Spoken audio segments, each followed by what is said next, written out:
All right, before we get into today's video, I just want to say thank you to everybody who has either followed any of our social media pages or subscribed to the YouTube channel. It means a lot, especially really being in only our first week of uploading content. So really quick, thank you to everybody that has done that so far. Second, I just want to give a big thank you to Anthony, Dylan, and Brandon. Anthony, his video was awesome yesterday. It gave me some ideas on how I want to do this one. Brandon, keep doing your thing. I'm looking forward to seeing what you put out. And then Dylan, man, just thank you for doing what you're doing. And you've already told me that you have some content ready to go. So I'm looking forward to seeing whatever you produce. So you guys are going to really enjoy this video. If you want to create an esports organization, it's going to tell you how we did it and how hopefully you can take some ideas away from it and do that for yourself as well. So let's get right into today's video, episode 2 of Building the Org. All right, welcome everybody to episode 2 of Building the Org. I hope you don't mind me kind of shouting out the 3 other guys, part of Tier Force, and what they've done, and just thanking them, and then thanking you all as well just for clicking on our videos, liking our Instagram posts, and just being a follower. It means a lot, especially in our first week of really only posting content, especially since you've only seen me in 3 videos so far, and then you've seen Anthony a little bit on the Instagram. Later on this week, you will see Brandon and Dylan in their first videos. Dylan on Friday and Brandon either Wednesday or Thursday.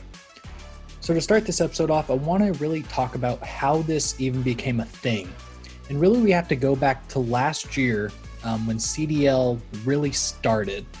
I received a call from Anthony, and he had ideas of doing something more with gaming, but he wasn't really sure what it was. But he was interested in the competitive scene because of CDL had just come out, and he had really enjoyed playing Modern Warfare. And he asked me some things about the competitive scene, and really just went back and forth, just bouncing ideas off each other. I started a little coaching series that really didn't take off because I just got burned out really fast. And when CDL went to LAN, I just kind of lost interest. So fast forward now to 2020, about 2 weeks ago. And we had talked, here and there about Call of Duty, about his streaming, about YouTube, things like that throughout the year. And fast forward, like I said, 2 weeks ago, basically. And I get a text from him saying, "Hey, can I call you?" And, I said, "Yes, like, sure, what's up?" And we basically have this hour-long conversation of creating an organization, a competitive organization, focusing around Call of Duty. He really wanted to take that next step, and he wanted help taking that next step. And he had created the Horde Army and Captain Horde in that persona and his brand, but he felt like he wanted a team that wasn't solely focused around his brand. He wanted something new. And he knew I had experience with creating an organization in the past. As Advanced Warfare, I had created a team that played for me. They went to one tournament. They were an EU team and eventually just fell apart. And I never really got back to it until now. So like I said, 2 weeks ago, he calls me. We talk for about an hour and decide, okay, this is what we're going to do. We're going to see, I told him this is going to be my last shot, but I'm going to give it my all, and I'm going to do everything I can to make this one successful. I've tried in the past to create different teams, organizations, YouTube channels. They've just never panned out to the way I would have liked them to go. So I told him right from the beginning, if we're going to do this, we're going to take it seriously because this is going to be my last ride. And that's exactly what we're doing. And so far, I believe he's lived up to that. And I think I've done that as well, showing him that, I was the right person for him to trust and take on as being a partner, co-owner. Really, for me personally, kind of that CEO, GM position that I'm currently in now. So how do we come up with the name, the logo, and the colors? First, it really came with the colors, believe it or not. He had talked about doing like a kind of a pink or a purple or really the orange. And when he said orange, the first thing I thought of was Denial Esports, who won COD Champs Advanced Warfare with Clayster attached. I believe Replays was on that team. I can't remember the fourth. So it kind of reminded me of that. And I told him that, and we talked about it, what would really be the pros and cons of doing an orange. I kind of liked pink, but, just wasn't really what we had went with. So he came up with his orange color. And he found this like racing stripe Mustang orange that we both really liked. And that's what it was. And we kept the black and white because it's clean, it's simple. And really the whole idea in just going forward with the brand, we wanted to keep it simple and clean looking. So now to the name. We had the colors that we wanted to go with. So now the name, and that's the hard part. So the one thing I really did want to do when, he kind of let me have my own approach to the name and what I wanted to do and what I felt was a good fit. And one thing I really wanted to do was to incorporate his name somehow. His brand is Captain Horde. That's his gamer tag, but really it's Horde Army. So I wanted to keep Horde and Army somehow in the name. And when you go on thesaurus.com, which is exactly what I did, I typed in Horde and Army and looked up synonyms, I believe was the right phrase for that. And one of the words that came up was force.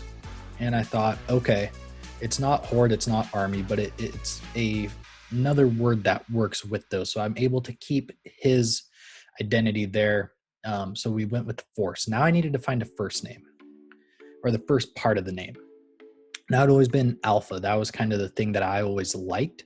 But we talked about it for a little bit, and just kind of came to the point where, we could use it, but it's not something that really sticks in your mind. And Alpha is just used everywhere on YouTube, like he said. And when I thought about it, he was absolutely right. Alpha is one of those names you see everywhere on YouTube. So we didn't do it.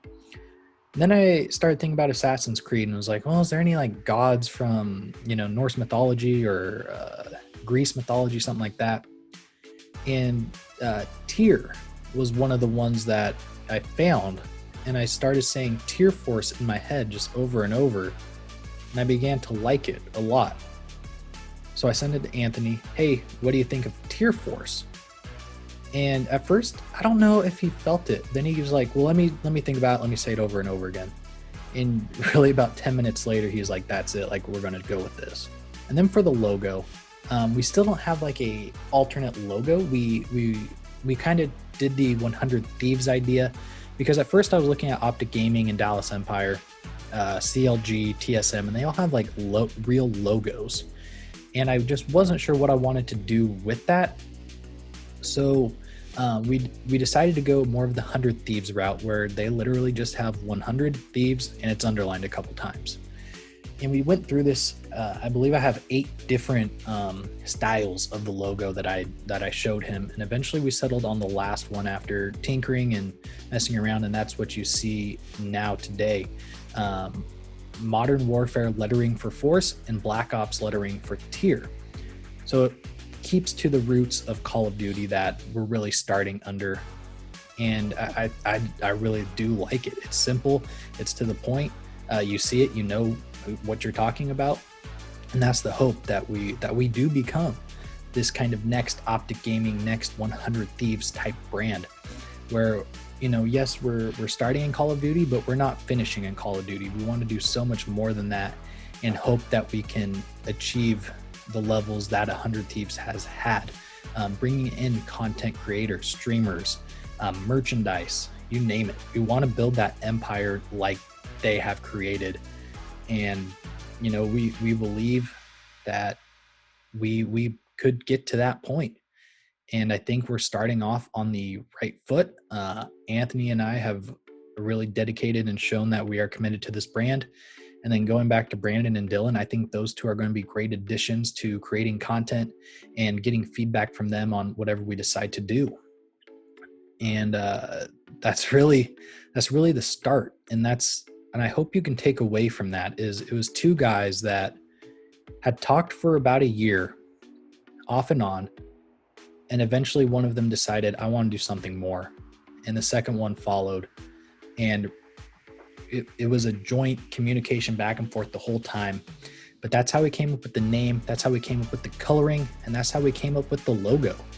But going forward in recruiting, and Anthony talked about this in his video. If you haven't watched it, watch it. It's good. I really enjoyed it. But he had a point and a good point. And for phase 1 of Tier Force and recruiting, I was more on the idea of just keeping it open. Whoever wants in, we'll invite as long as they add to the team.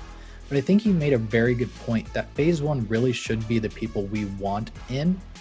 And I think going forward, we're going to limit recruiting to who we really want to be in it. We want to make this, a second family of ours. And we want to be sure that who is in Tier Force we can trust, and they want what we want for this organization. We want to make it as great and big as we can, and we want the other people to feel the same way that we do. We're excited, and I hope you are too. Thank you everybody for watching this video. It means a lot, and we will see you all in our next video.